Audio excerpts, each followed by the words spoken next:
நீங்க எங்க போறீங்க? என்ன மணி 10 இன்னும் விறகலாம் பத்த வைக்கலையா? அதெல்லாம் டப்பால கொண்டு வாங்க.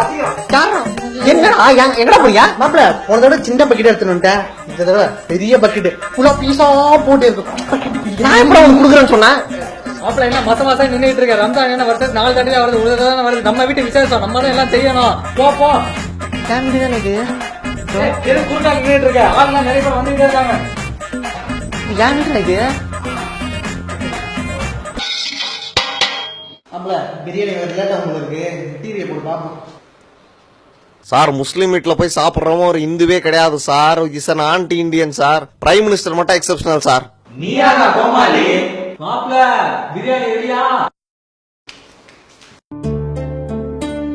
மேற்கை ஏற்காதே வீழும் சூரியனே, தர்மம் தோற்காதே ஆளும் காவலனே, கசிந்திடும் கண்ணீரை திரும்பிட செய்யா, மரணிடும் நெஞ்சத்தில் மழையென பெய்யா, ஆழ்மனதில் சூழும் இருளை நீடும் துயரை பாடும் விதியை நீக்கும் தீயே நீ ஐயா. வந்தாயா வந்தா. ஹலோ எக்ஸ்கியூஸ் மீ, என்ன பிரியாணி இது? பீஃப் பிரியாணிடா. பீஃப் பிரியாணியா? பீஃப் பிரியாணி சாப்பிட மாட்டேனே. டே இந்தாங்களா. ஐயோ இப்ப என்ன பண்ண போறேன்னு தெரியலையா?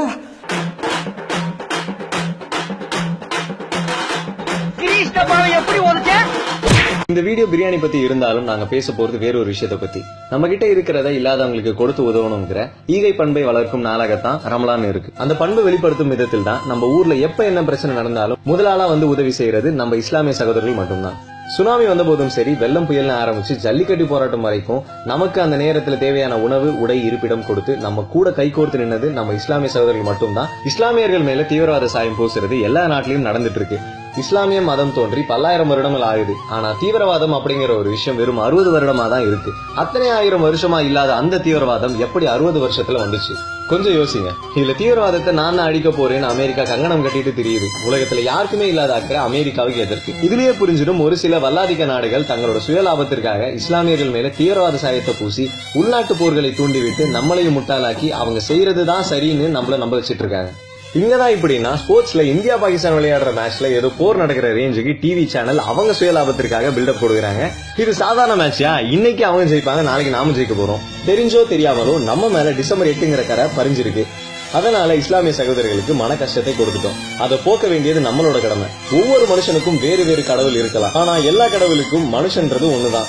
ஆனா கடைசியா ஒண்ணுங்க, நம்ம ஊர்ல தீபாவளிக்கு நம்ம பலகாரம் கொடுக்கறதும், ரம்ஜானுக்கு அவங்க பிரியாணி கொடுக்கறதும்னு அண்ணன் தம்பி மாதிரி தான் நாம இருக்கோம். நம்மளை பிரிக்கணும்னு நினைக்கிற அரசியல்வாதிகளுக்கு நாங்க ஒன்னே ஒன்று தான் சொல்றோம். நாங்க ஒன்னா இருக்கிறது தான் உங்களுக்கு பிரச்சனைனா நாங்க ஒன்னா தான் இருப்போம்.